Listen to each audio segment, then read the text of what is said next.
How are you? How you doing? Are you having fun? Are you having a good day? What's going on? Why isn't that streaming? Let's see. Hello, my loves. I hope everybody's here. Oh, there you go. Look at that. I can see my big fucking head on the stream. How are you? Happy New Year. Um, it's been a while. I haven't spoken to you since last year, in fact. I hope everybody had a groovy and dandy holiday season. I hope everybody's 2022 is going way better than most people's 2021 went. Um, for me, it's been pretty busy. Um, Radiation therapy every morning. For the first week, it was focusing on the tumors in my spine. And then they were done, and now we're on to the heavy lifting, which is the 20 days of prostate radiation, which is about as much fun as it sounds. It's a totally painless process, but it involves 20-minute drive to the hospital, 25 minutes to half an hour there, with 15 minutes of it being the treatment, and then a 20-minute drive home. So it's obviously a little bit of a of a pain, and then there's side effects. I mean, obviously, radiation does not come without side effects. Most treatments nowadays, there's pain, there's fatigue. I was promised that there'd be some hair loss down there, so I wouldn't ever have to, go grooming. But no, that hasn't happened. But fingers crossed. It's a short-term thing.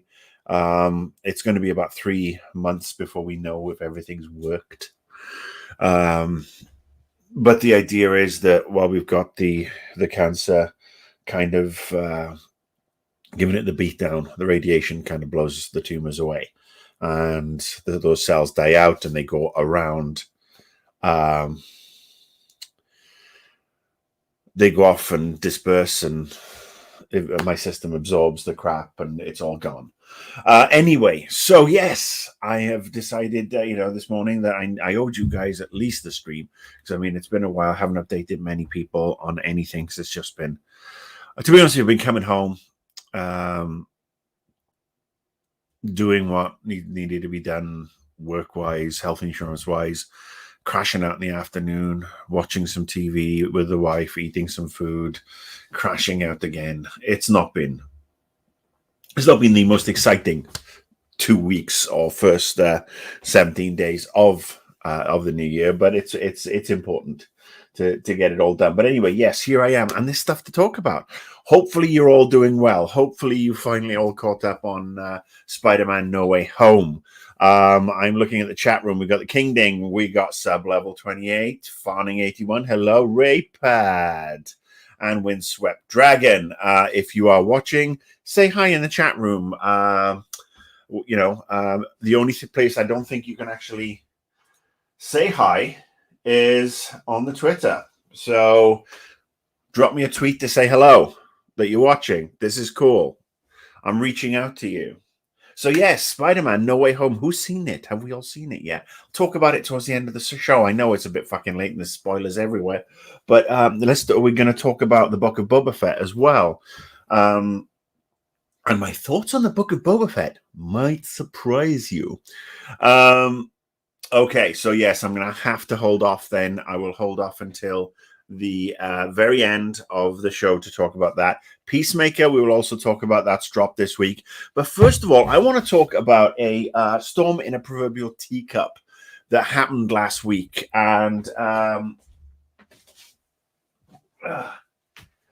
it's down to this game. This game that, again, I said I will do an unboxing video, which I've never done before, when that frigging game comes out. And they've said, the Dying Light developers have said that Dying Light 2 will be over 500 hours of gameplay when it comes out. Take over 500 hours to complete it. And I'm like, okay, I like that. I like a bit of value for my $60/$70. Color me intrigued. But then, of course, a lot of people decided to weigh in with, oh no, that's too much. Well, why is it too much? There was all these tweets and Twitter surveys. How long do you spend on a game? Well, the answer is, how long is a fucking piece of string?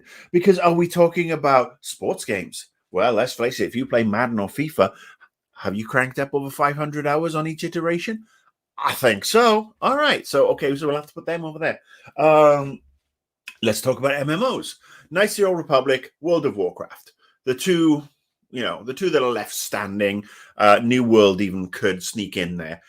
Anybody who's played World of Warcraft and is still playing it has played it over 500 hours and has paid probably, on top of the $14.99 a month, a shit ton of money for every expansion pack and all the other bits and bobs that go with it. So that's probably, 500 plus hours easily and $500 plus dollars easily. Ditto the Old Republic. Fallout New Vegas. It's one of my favorite games. I've played that game through so many different ways from Sunday. I know most of the characters' freaking lines by heart when I see them pop up on the screen. Dungeon Keeper 2. A game that came out 30 years ago. I'm still playing it. Dungeon Keeper 1 and 2 are still sitting on my freaking desktop. But no, let's talk about how much this is, and people don't have time to play these games. And look at that, it's our navel. Let's gaze at it. And won't anybody think about the children? Oh, grow the fuck up. What is wrong with the media today, where everybody has to make a fucking controversy out of the smallest thing? And you know what? This is not a bad thing. What the Dying Light 2 devs have done. They've created a game that is producing a shit ton of value for money. You have to go to 100% completion, which very few people do, to get that to hit that 500-hour mark. And if they have created this cool world with infected, with zombies, with real life people, with different areas with the parkour and everything, and it's an awesomely fun game, and there's enough content to justify 500 hours, well, you know what? We should be saying, well done, thank you. That's freaking awesome, especially if it's not buggy. So you know what? The next time you see your favorite writer from your favorite website say, oh, it's 500 hours too long for a game. Do we have enough time? Do people have enough time nowadays? What with eating the avocado toast and working and looking after the babies and stuff? You say, yes, there is enough time, because that game will last you a year. It's an escape. It's not, you have to come in and you have to complete it, in the first week. That's it. Dying Light 2's come out. That's it. I'm not feeding the baby. I'm not feeding the pets. I'm going to have a mound of Doritos here and a bucket of Mountain Dew here and a fucking commode. And I'm literally going to go, that's it. You don't have to. You don't have to fucking finish it week one. And I just storm it in a teacup with these people. And it's always the same people with trying to stir a controversy up. How about grow the fuck up and just say thank you for providing some quality value for money? Not doing a game that's like, oh, look at this. We have a game. And you're going to play through and you're going to die. And then you're going to go back to the start. And that's the whole thing. You're going to die and go back to the start every time. Oh, let's talk about that game type. That's a fucking waste of money. And people sink 500 hours into that. I'm not a fan of that fucking style of gameplay. Let's have a look at what's new from Nintendo. Well, nothing's technically new from Nintendo because they've been using the same IP for the last 40 fucking years. But apparently they are immune to criticism because, the Nintendo, and it was the first console I ever got from my parents in the 80s, and now I'm a sad little child inside, and I won't get out because I have to love Zelda, because if I don't love Zelda, Zelda doesn't love me. Can you tell I've been storing this up? I'm just fucking sick of people. I'm just sick of the assholes who just decide that everything has to be a fucking controversy and everybody needs a fucking slap and chill. I mean, Jesus Christ. I got wound up about it and I have no testosterone. I am on treatment to combat my prostate cancer, and as part of that treatment, I have an injection that lowers my testosterone level to practically zero. I literally have nothing to get angry with. Yesterday, somebody flipped me off in the car because they perceived I cut them off. Shauna got more wound up about it. She was giving it this and go fuck yourself and blah, blah, blah. I was like, I'm listening to David Bowie on the tunes, yo. And that was it. But if you do something, if I am that fucking placid now, and I get wound up by something like this, you know it's a problem. So never mind writing to your senator or your congressperson. Politely write to the editor-in-chief of your dearest and dearest website and say, please stop writing crap. Stuff like this is actually a good thing, and grow up. Anywho, well, there you go. Look at that. It's like I've never been away.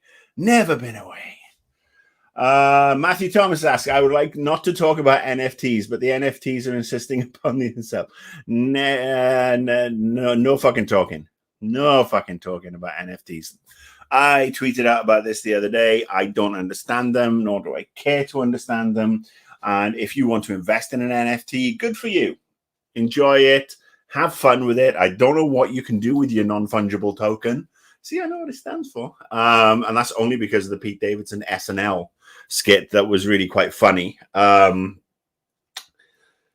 if you are somebody or a publisher or a developer that's decided to get in on this NFT market, and it's like, oh, we're going to sell these NFTs that are like little fucking things that live in cyber world, and we're going to sell them to our hardcore fans for $20,000, and we end up bilking people out of money. It's like, fuck off.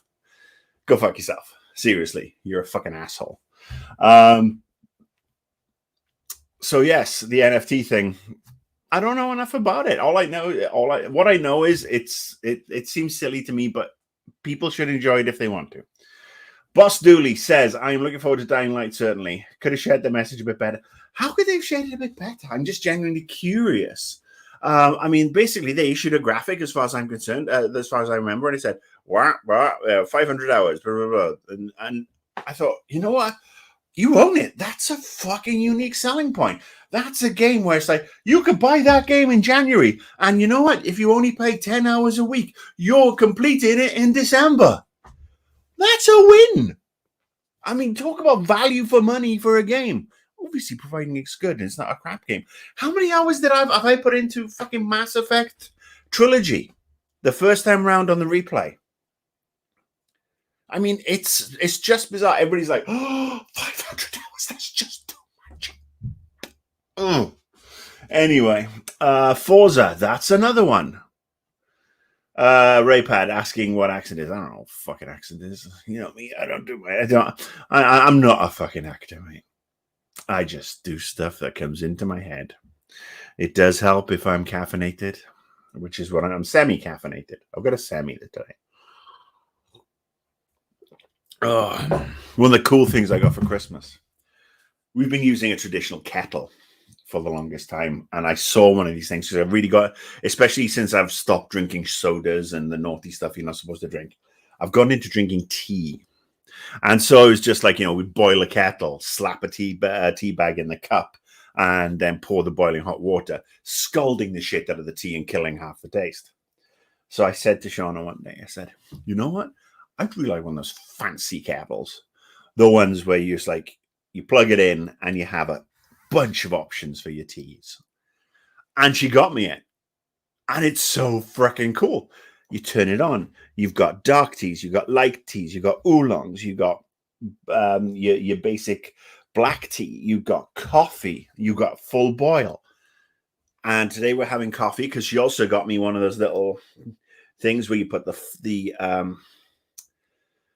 piece of paper in, the brain dead, so swear to God, the filter in, and then you put everything in, you pour it, and you do the drip coffee. And so that's what we got with this morning, is the drip coffee, because boom, it's fun. And it's also saving us a fucking fortune at Starbucks, because we went through our finances, and one of the things we discovered is that with all my hospital visits, one of the things we've done afterwards is gone to get Starbucks. And we've been spending a lot of money at Starbucks. So no more. Yes. King Ding 2. If it's good, the length doesn't matter. In bed as in video games. There you go. A little bit of innuendo.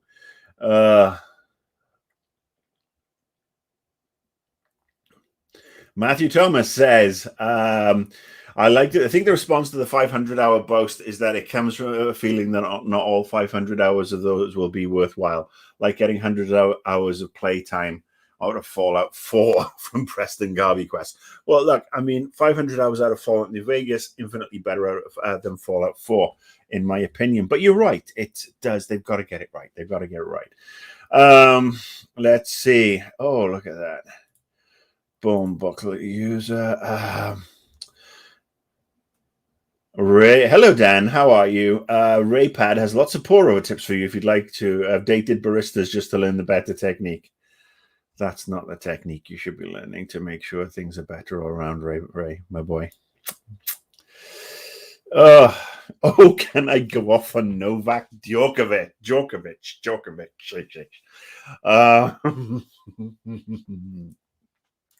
Oh, Mr. Deported One. Look, I think a lot of sane, sensible people have the same view about Novak Djokovic that I do. He's a dickhead. He's the number one tennis player in the world.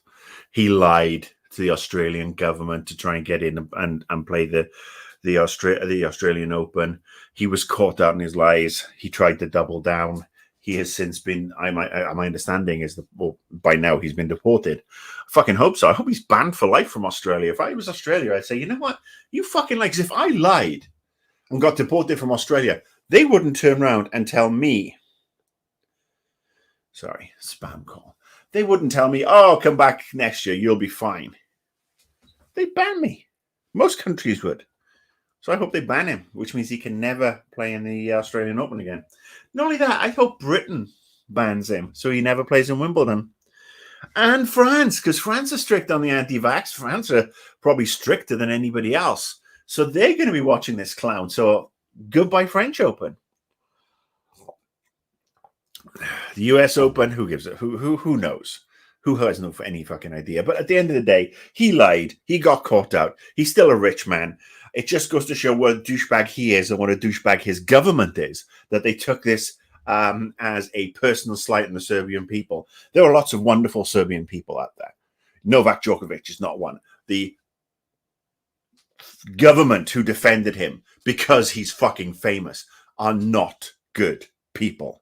The fact that Nigel Farage, the well-known dickhead right-wing scumbag from England, is in Belgrade.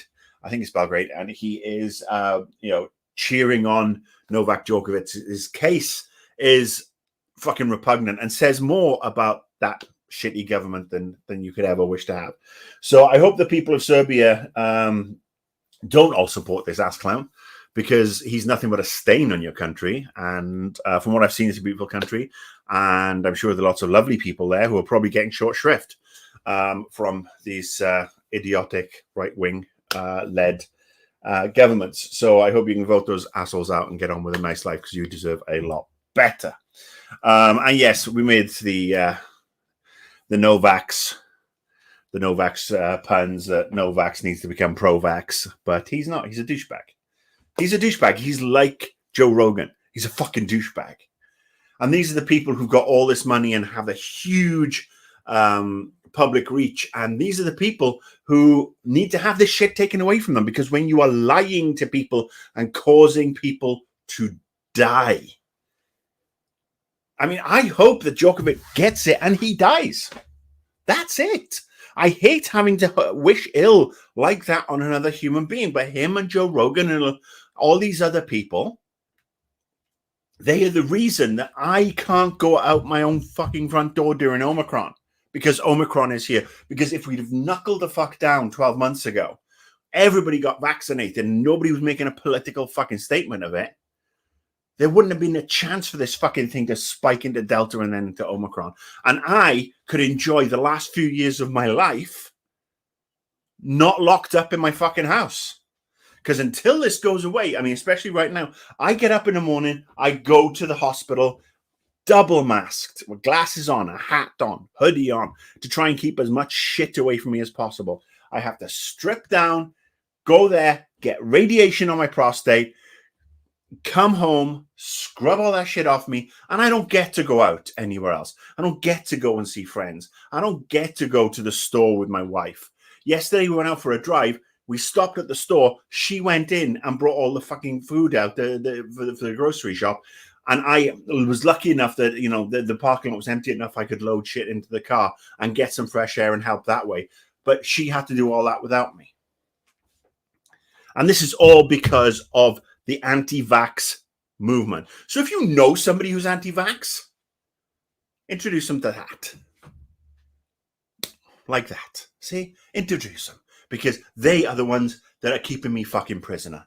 Because if I go out and I catch Omicron with my immune system lower than ever, never mind the cancer and the drugs that I'm on there, now because of the radiation, I am so fucking impacted. Those are the cunts that keep me in. So, fuck you, anti-vaxxers. There is no fucking medical reason. Unless, actually, there are bona fide medical reasons, fair enough. But you're in the same boat as me. Anybody who does this, it's my freedom, yo. Oh, they can track you. What do you think this is? Think this is a fucking tracking device? Or is this just a fucking funny-shaped suppository? All right, Ray, you happy?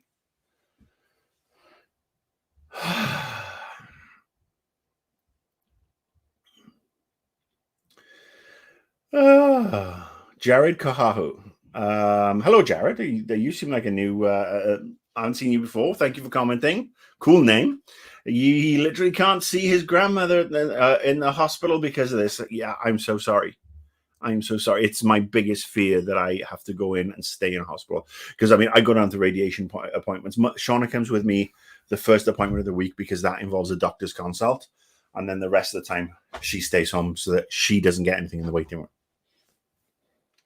So I go to my radiation appointments alone. So, yeah. And I have to drink 2 liters of water first thing in the morning to fill my bladder up so that they can, the prostate is compressed and they can hit it 100%.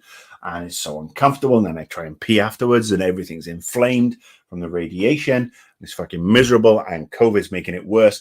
And every anti-vaxxer is responsible and everybody pushes anti-vaxxing, anti-vax things like Piers Corbyn and all these other people, honestly, need to be lined up against the wall, fucking slapped and forcibly injected, and then put in a low jack and locked in a prison for the rest of their lives. Yeah, it's tough. My wife has obviously shut down too. She's not going anywhere. She doesn't want to even go see her friends socially distanced. She's basically locked up she's in prison with me. Why? Because her husband has cancer. And because there's a bunch of idiots out there who don't know how to adhere to the social contract. So please, spread the word. And the next time somebody says, oh, I think it's a joke, fucking put them in their place or send them to see me. Obviously, I can't answer the door because they might give me COVID, but I'll yell at them through the window.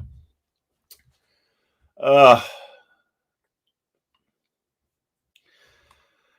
right. So, what else am I going to talk about today? I am going to talk about PSNow because the last time I streamed, Backby, who is not in today, I'm sure Backby will see this when they catch up, and it'll be a big cheers to Backby because they mentioned that Infamous 1 and 2 is on PSNow. And I'm like, no. PSNow, that streaming thing that doesn't really make much sense because it's all the old games, but I don't want to stream them. I want to download them and play them, and because you get kicked off because of bandwidth, or if you. But yes, I signed up for PSNow, and I've been playing Infamous 1. I'm going to get to Infamous 2 when I've played Infamous 1, and for a game that is 13 odd years old, it still stands the test of time. Yeah, the graphics are a little clunky. Yeah, I mean, it doesn't have quadraphonic super duper audio effects. But you know what? Gameplay? It's one of the best superhero games out there. It tops some of the Batman games. It certainly tops the Avengers game, 3 Ways from Sunday. Haven't played Guardians. Not going to play that because I'm, maybe when it's on 99-cent sale. But I would actually say the Infamous one is a better game, a better superhero game than even the Naughty Dog Spider-Man games. Controversy. But that's because it's one of my favorite games. It's a game that I've put in probably, 100 hours on, maybe more. And I'm going to complete this now, and then I'm going to take my save and move over to Infamous 2, and I'm going to go from, I'm going to go to Numere, which is the, New Orleans knockoff for Infamous 2.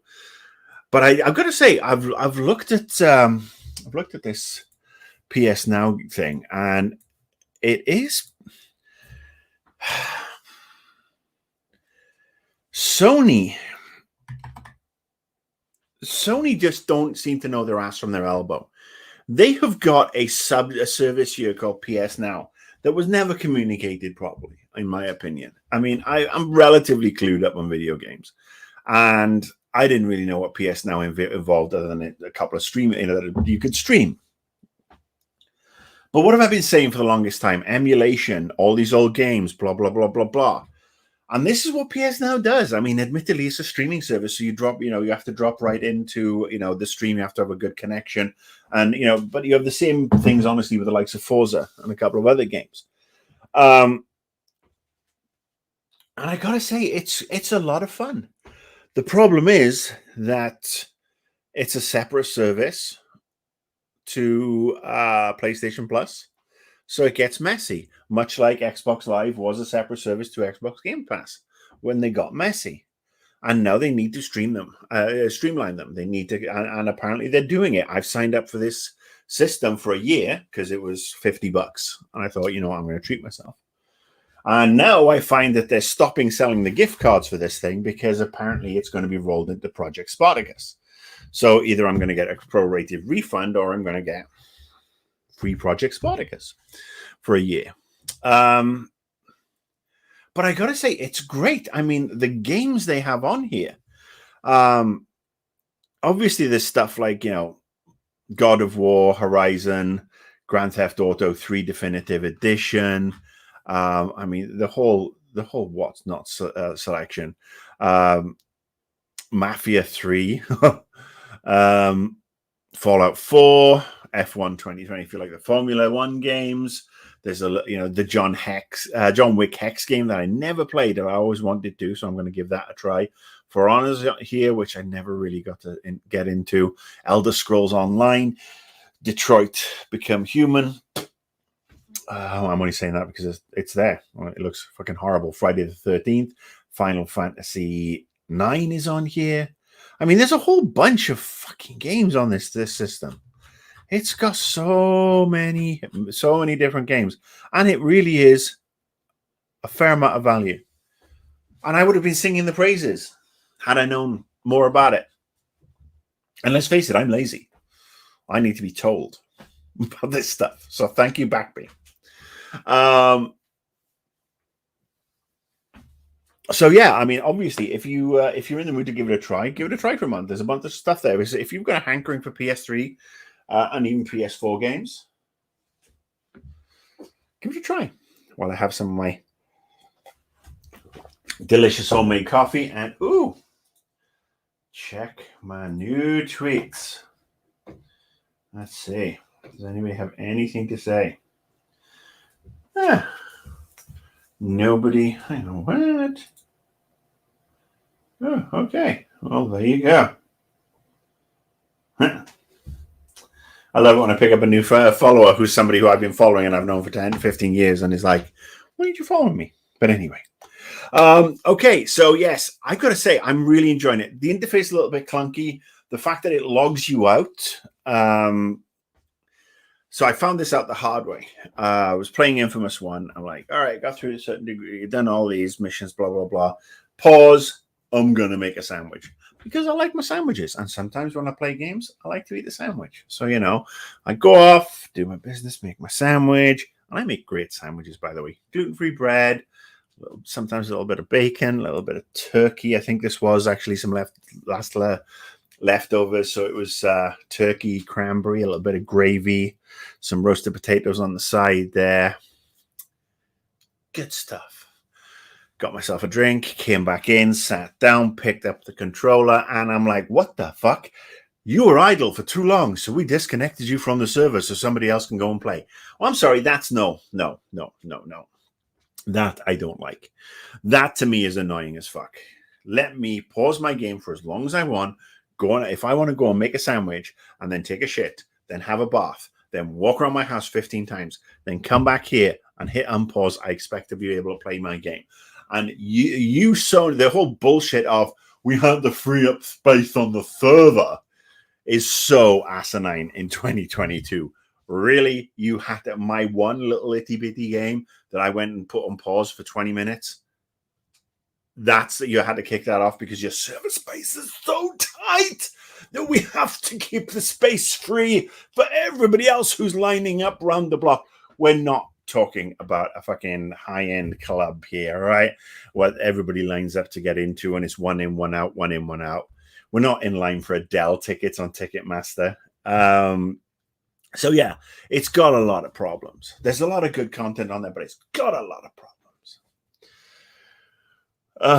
Jared Carr, who says if they had download support for all the games, it would be a killer service. Absolutely, 1000%. The one thing I will say that it does have in its favor is that it has a PC app, which is great, which means because I don't have speakers. I've got my PS5 plugged into my monitor, my PC monitor, because it's a Ultra HD monitor. It looks so pretty and blah, blah, blah, blah, blah. But then I have to play with my headphones because I don't have any speakers hooked up to the actual monitor. But I do have speakers hooked up to my PC. So playing PSNow on the PC, everything maximized, looking at it and playing it and listening to it. It's actually fun. I love that option. It's so good.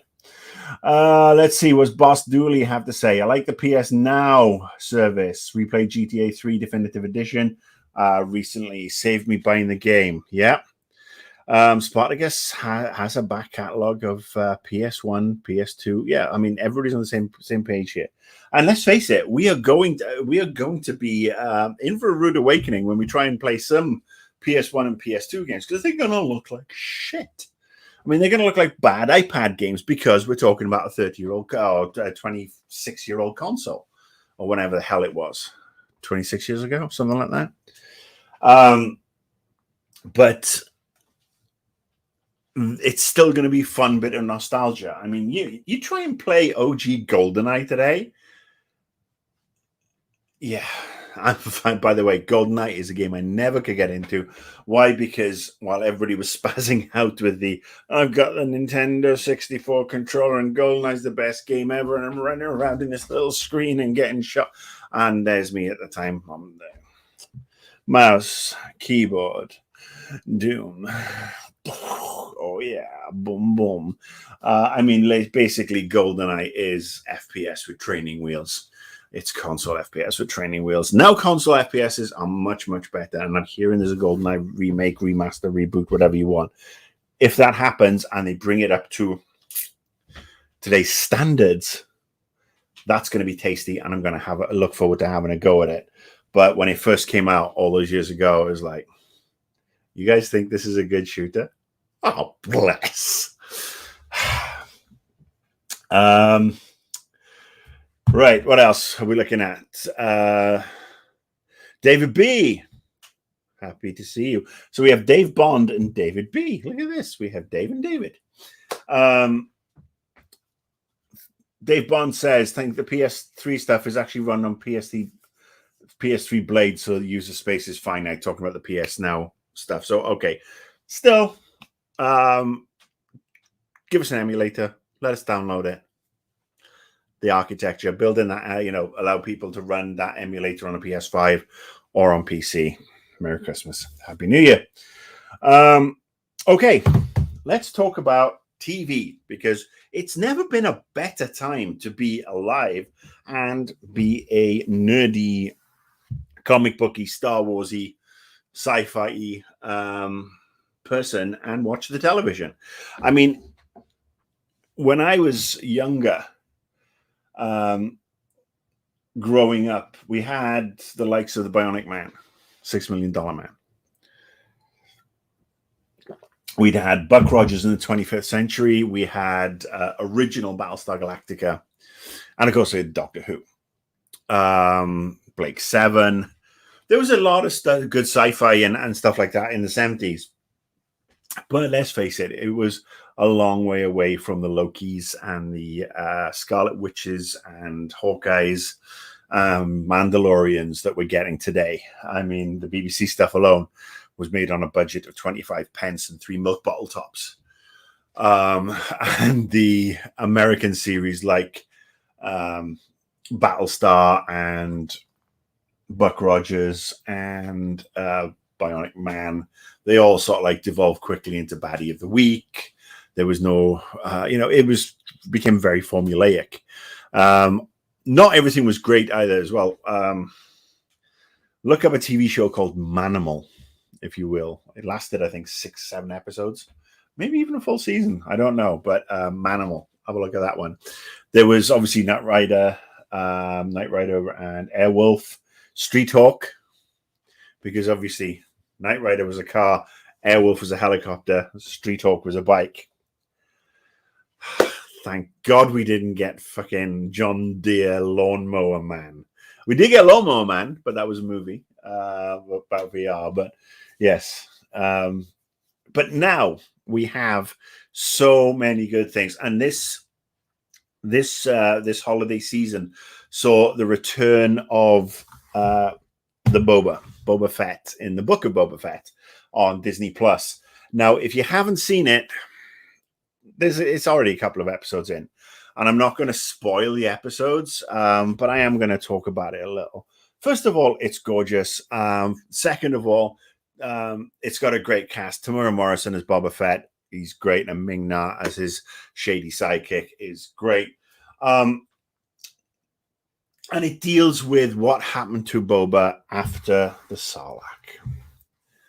After he got munched away. And how he's trying to take over Jabba's old crime syndicate in Mos Espa, because Bib Fortuna took it over and then was running out of town and blah, blah, blah.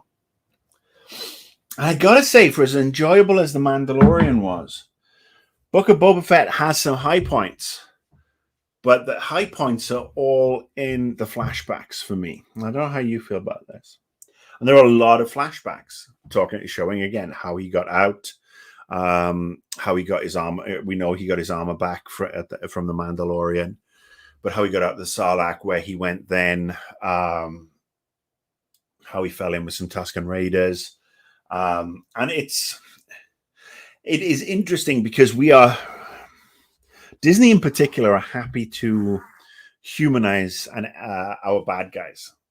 When I say humanize, perhaps that's the wrong word, because let's face it, human beings are fucking horrible. But they're very good at giving, expanding upon the bad guy. Boba Fett, 6 lines of dialogue, 8.5 minutes, whatever it was on screen across 2 films, became this iconic character. If you don't include the Star Wars Holiday Special, which I don't.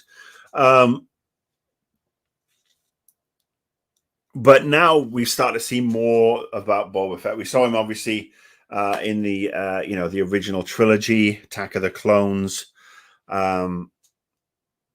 Revenge of the Sith.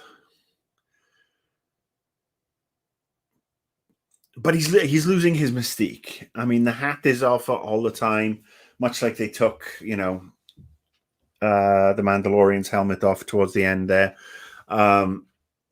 You lose the mystique of these bad guys, and humanizing them. I'm not sure if I'm not saying I don't want to like him, because I liked him, but I liked him because he was a badass. And now he reminds us of the frailties that we all have.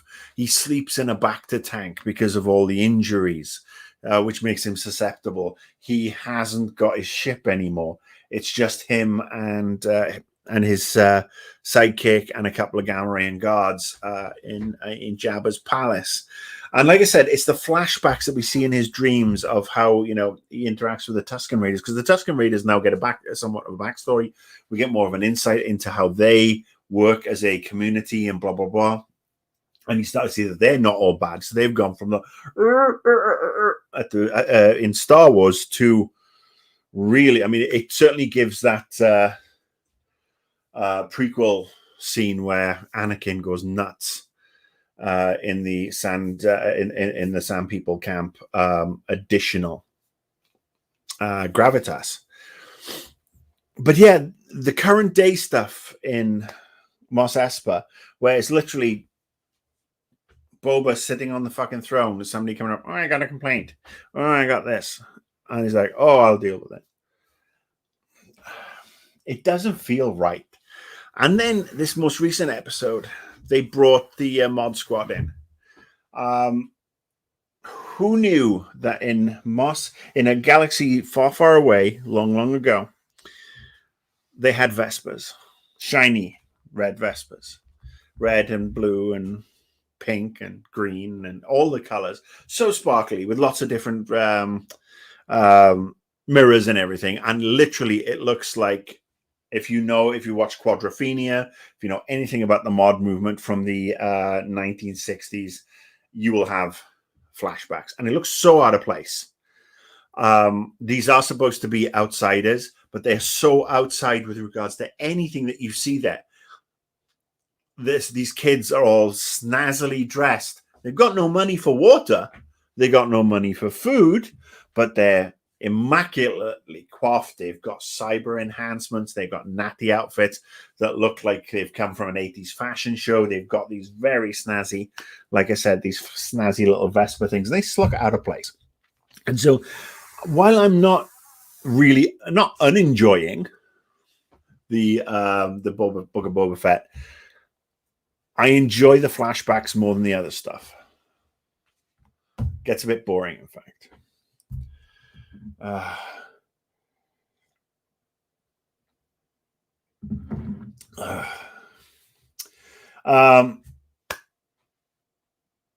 Which now is going to take me off to the next show that's dropped, which is Peacemaker. And Peacemaker is a character who appeared in Guardians of the Galaxy. James Gunn's Suicide Squad, which was a superhero movie that dropped last summer, and I really, really liked. In fact, I liked it so much I forgot about it when I talked about my favorite movies of the year, my favorite superhero movies of the year, and it certainly was my favorite supervillain movie of the year, and it was in my top 3 comic book adaptations, which. So they have this character played by John Cena, who John Cena continues to surprise me. I was one of these people who's guilty of woefully underestimating the man. I thought, he's basically, he's doing this shtick where he's like, the Dwayne Johnson has broken out of wrestling, and there won't be another one. John Cena is just this big lunkhead and blah, blah, blah, blah, blah. John Cena has developed into quite the comedic actor as well as the action hero, but he's not on that traditional action hero route. He has this self-awareness about how ridiculous he can look and is happy to push it above and beyond. Apparently, he's a total potty mouth as well, so we get on really, really well. So I like John Cena. Excuse me. It is time for me to take some meds. Oh, on top of my other meds, I'm now on a THC CBD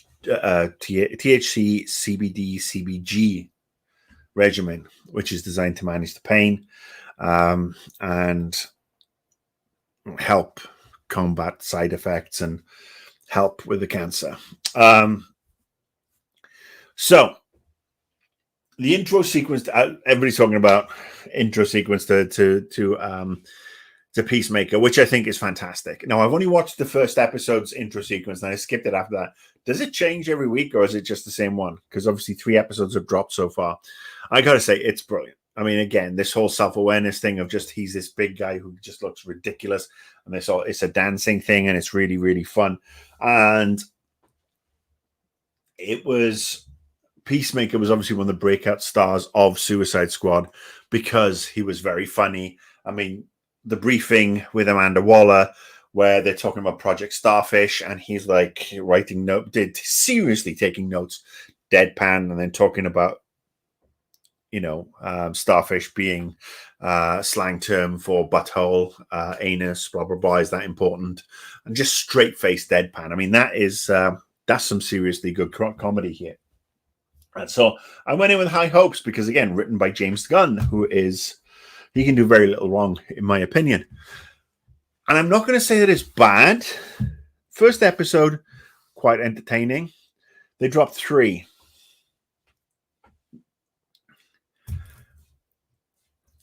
It just seems a little slow.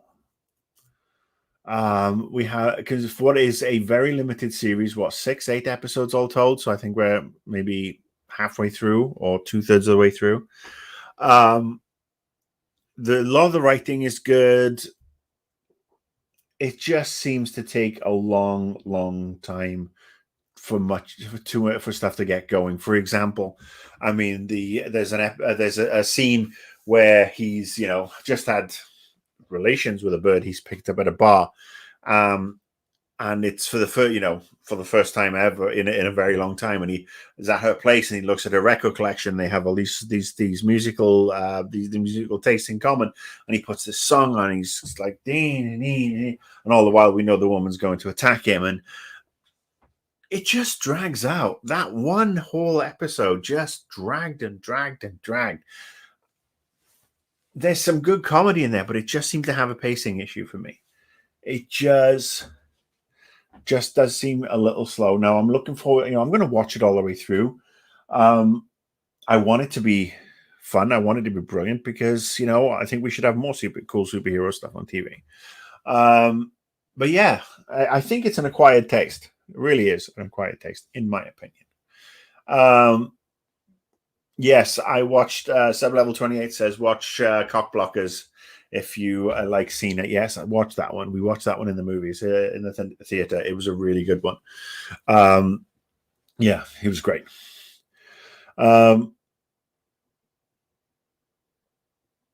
So yeah, who knows? Maybe we'll get better. Maybe we'll tighten up a little.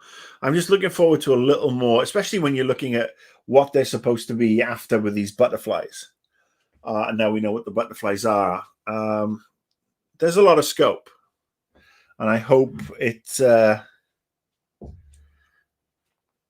pans out.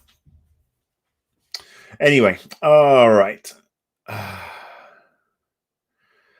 Matthew Thomas, is talking. He's been traumatized by the editing in Star Trek Discovery and Witcher season 2. I haven't started watching Witcher season 2 yet. I'm not. I have to work myself up to that one. Judo Master was really good. Yes, absolutely. And random bit of trivia: the guy who plays Vigilante, if you're a fan of the Harry Potter movies, I think it was Half-Blood Prince, Cormac McLagan. That character, that actor, who played Cormac McLagan in Harry Potter 5, I think it was, is playing Vigilante. There you go. A little bit of interesting stuff there. All right. What else we got to talk about? Anything else? What are you playing? Who's playing what? Talk to me, people. Who's playing what? Who's excited for what? It's 2022. Are we in for a good year? Are we all going to be alive at the end of the year? What's the story?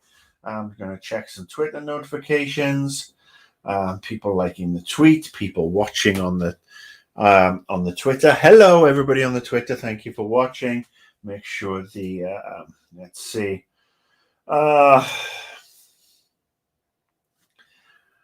Let me see. Okay. Yeah. Star Wars Squadrons is on PSVR. Finally got one. And PSVR is in a dusty pile down there. I haven't played it in a long time. Eminently disappointed in it. Star Wars Squadrons, though. Star Wars Squadrons is a great game. Raypad is playing Animal Crossing to help his nephew. Yeah, right. Let me see. Free Falling. Oh, Epics. Is that the free game this week? Jedi Fallen Order. Let's have a look. This is the beauty of sitting here on my, the same PC to stream that I get to stream, that I get to talk to you on. Oh wow, look at that! The Far Cry 6 DLC, Episode 2. They got that stuff back up. Let's see. Yeah. No, can't see it there. Let's talk about Jedi Fallen Order is some of the best writing, some of the most gorgeous looking, and some of the best characters in the Star Wars game, trapped in a horrible Star Wars game. That's my opinion. Windswept Dragon would like to play Microsoft Flight Simulator in VR. That would be pretty cool. That would be pretty cool. I mean, to be honest with you, I've got my Oculus here, and I haven't played it in a while. I haven't used it in a long time. In fact, just with everything else, I suppose. Horizon Forbidden West. Yes, I'm looking forward to that. I still, I paused Ghost of Tsushima, but I will be going back to that. Let's see.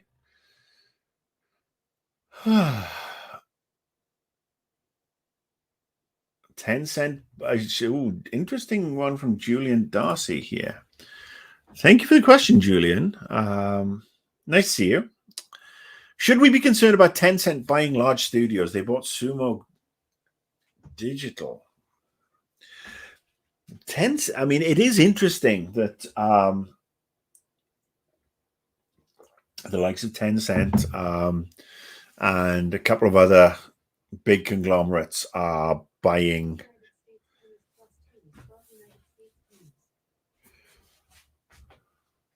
Sorry, my Alexa decided to talk to me.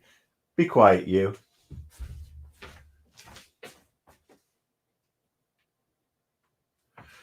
Shh. Bezos is listening.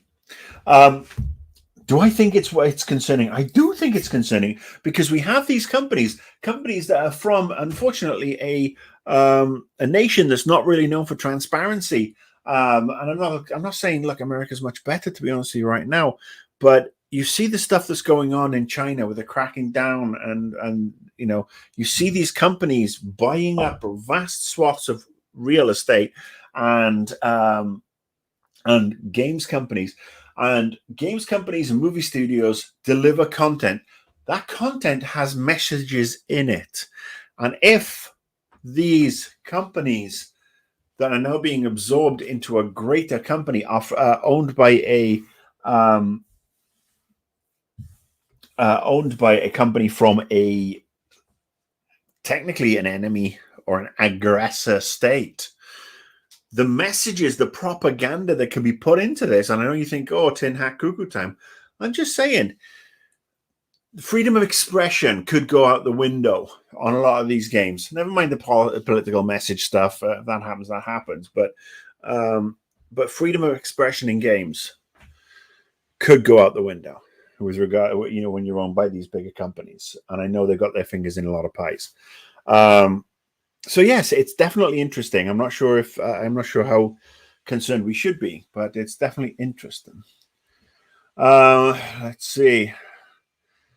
Are they trying to distance them? So yeah, they're trying to play that global, but no, because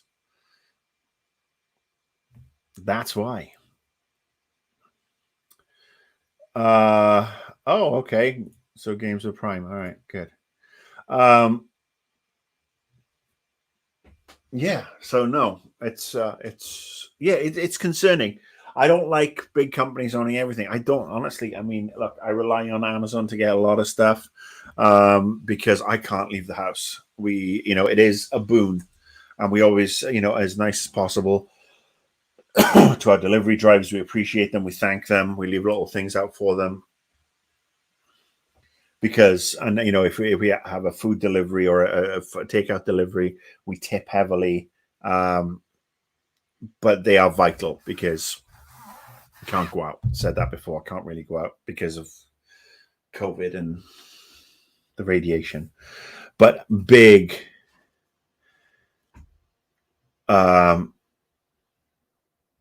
companies controlling everything. It's not good, whether it be Facebook, whether it be Amazon, whether it be Tencent, whether it be Comcast. Shit is easy to dick around with and put, and basically screw messages up or put disinformation out there. We're all confused enough as it is. But when you're in a big company, things can get messy. Omni consumer products. It is. You are right, Matthew Thomas. It's insanely creepy how Hollywood panders to China. Pandas. Oh, Chinese pandas. See? Fun. Little kid in Iron Man 3, the one who helped Tony Stark. Originally, he was written in the movie to be proud by. Wow. Okay. I'd never heard that. But I have my own issues with the little fucking kid in Iron Man 3. I have a problem with Iron Man 3. Let's take the Mandarin. Let's take the holy shit. Well, thankfully they rectified the Mandarin, but wow, you know what? I get so fuzzy and I forget stuff. In Iron Man 3, the stuff that they inject into into their bodies, the bad guys. Help me out, anybody here. Somebody must have something here to remember. AIM, Advanced Day Mechanics, that was another one that was wasted in Iron Man 3. Because, again, my problem with Iron Man 3 is you don't really get much Iron Man. It's a bad buddy cop movie. It's Lethal Weapon 5.5, which is not good. A waste of Don Cheadle and a waste of Robert Downey Jr. and a lot of other stuff. So, yeah, hated that one. Oh, I hate that my brain cannot remember things like, I've got the book here. I've got the book that it's based on. Extremis. There you go. Thank you. I've got the friggin' Extremis book here. And Extremis could be so freaking cool. The fact that Tony Stark hasn't used Extremis, the fact that they took it as a plot device and made it all super volatile and stupid. I mean, if you see the Extremis books, they're actually really good. Some of my favorite ones.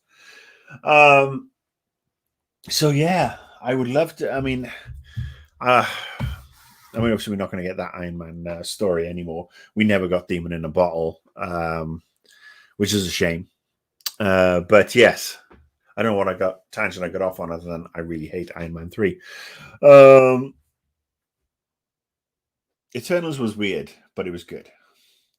In my opinion, it felt like a slow-paced superhero movie for grown-ups. And look, I've got my breakfast still here. I still haven't eaten my breakfast. Bear with me. Oh, so good. And in fact, I probably don't have much else to talk about.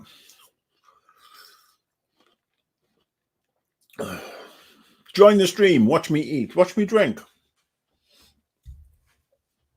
Now, Shang-Chi was mediocre. I love being able to talk to people. The Expanse ended, says Windswept Dragon. I'm sorry that for fans of that show, but we tried it. Got very, very bored. Didn't bother. Okay. Oh, you remember my last stream where I was like, I showed this because I've got gout. It wasn't gout. It was a misdiagnosis. I just strained my toe ligaments. That's what I'd done. I'd bent them too far forward while I was trying to fix our fireplace. And I literally bent them too far forward and strained them. They're perfectly fine now. They don't have gout. I don't have old Irishman disease. Oh, look at that. Wow. Okay. Block user. I love being blocked. Raypad TV now wants to talk about football. See, Ray, we need to do a football show. Let's do it. We'll do it on your stream. Let's do it on your Steam. But Rafael Benitez will always be a Liverpool legend because he got us to the European Cup final in 2005, and we won it. He was not everybody's cup of tea, but he was certainly a barrel of laughs as the Everton manager. King Ding too. Thank you very much for joining. Have a good dinner. I am going to head off now. It's 12 noon here on the West Coast. It's raining, by the way. It was raining this morning. It's not raining now, but it was raining earlier, which is nice. It is Martin Luther King Day, so it's a national holiday here. And, you know, Martin Luther King, Dr. Martin Luther King, a very smart man who could see, who had great ideas, and was murdered. And decades later, I mean, America's still in the same shit, and so are a lot of other countries. So, yes, today is an important day. A little bit of levity, blah blah blah. But yeah, it's to celebrate somebody who did some amazing stuff and was an amazing person, who was taken way too soon, murdered in cold blood. But hopefully, his legacy is still going to help change things, because we have somebody like him to remember. So who knows? The next time I swing by this planet on the next in the next life cycle, the world will be a better place, and we'll be better to each other.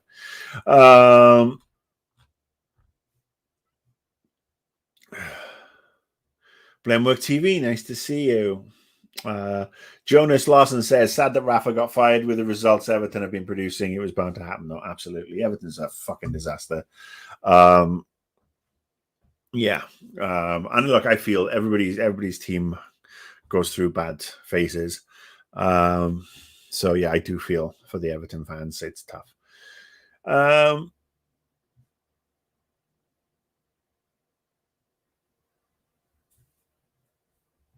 Okay. I am going to, I'm just sorry. All of a sudden I hit a wall. I was up at 4 a.m. this morning to go pee. 4 o'clock every morning. It's not fun. Don't get old. Don't get cancer. Yeah, as you can tell, I am literally running out of steam. This is how it goes. I will have some, I'm being excited, and then I'm like, oh. So I am going, Spider-Man. Yes, Spider-Man No Way Home.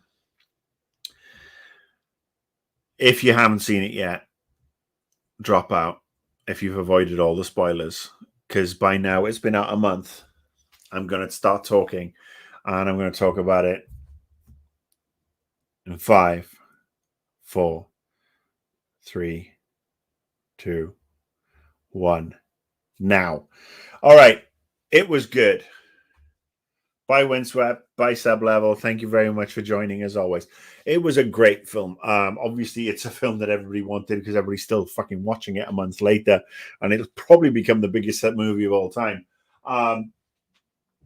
It handled a lot of things, opened up a lot of things. The multiverse thing that we've seen before, very interesting. We didn't quite get a Sinister Six, but we got some of them. Again, the Disney thing of humanizing the bad guys, it humanized and cured everybody. Peter wanted to do that. Don't agree with what they did to Aunt May. Obviously, they wanted to deliver that line. Seeing the Spider-Man from the other movies come back was great. Maybe we'll see them. I mean, it's the first time I've seen not Andrew Garfield. Andrew Garfield's in a bunch of stuff. Tobey Maguire. I haven't seen him in anything for a very long time. But I thought that was great. And hopefully, we could see that again. We could see those characters come off again. I thought it was a great superhero movie. Caps off that trilogy. If Tom Holland doesn't make another Spider-Man movie, his run has been excellent, and it sets it up for the next Spider-Man. Hopefully not a 12-year-old boy, but Spider-Man as a man having to deal with all the the various issues. Because I think that's a really interesting way to go. They can't retell this teenage angst thing over and over and over. Age him up, age him on, especially when you got Miles Morales and Into the Spider-Verse 2, which is a younger Spider-Man. And I can't wait to see that because the first one was so good. The exciting thing for me, and I'm sure is for a lot of people, was the multiverse blip that we saw at the end of Venom, where he went from his universe to Peter Parker's universe, the Tom Holland Peter Parker MCU universe. And then he was blipped out again, but left some of the naughty stuff, the symbiote. That symbiote leads us to Black Suit Spider-Man and a really good story there with a perhaps more mature, with a Tom Holland Spider-Man that's on his own. Nobody remembers who he is. Just trying to get a job, trying to do whatever, whatever he can now to try and survive. His aunt is gone.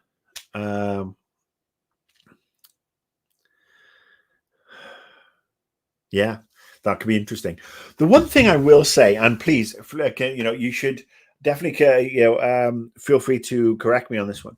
So the spell that Doctor Strange did was, nobody remember who Peter Parker was. Wouldn't the spell have been better being nobody can remember this Peter Parker is Spider-Man? Because that way he was still being with MJ. He still would have known his best friend. There would have been a lot of stuff. People would have known Peter Parker. But for him to be totally erased, that just felt a little strange. Or maybe, because it was a month ago when this movie came out, and a month ago when I watched it, and so much has happened since, and I'm addled out of my brains on various drugs and stuff. It seems like a plot hole there. Something that Stephen Strange would have probably, not wanting to abandon this kid in the world, would finish his spell to say, people will forget that Peter Parker is Spider-Man. And that's it. They won't forget who Peter Parker is, and that Peter Parker is their friend, nephew, boyfriend, whatever. Just forget the Spider-Man aspect. But anyway, that's just me. Yeah, I mean, it'll be coming out on rental soon. I'll watch it again. Might even just buy it right off the bat. Bought 2 movies over Christmas. One of them was No Time to Die, so I watched that again on our big screen. Loved that. And Ghostbusters Afterlife. I buy them predominantly for the bonus stuff, and loved watching both those movies. Made me very happy.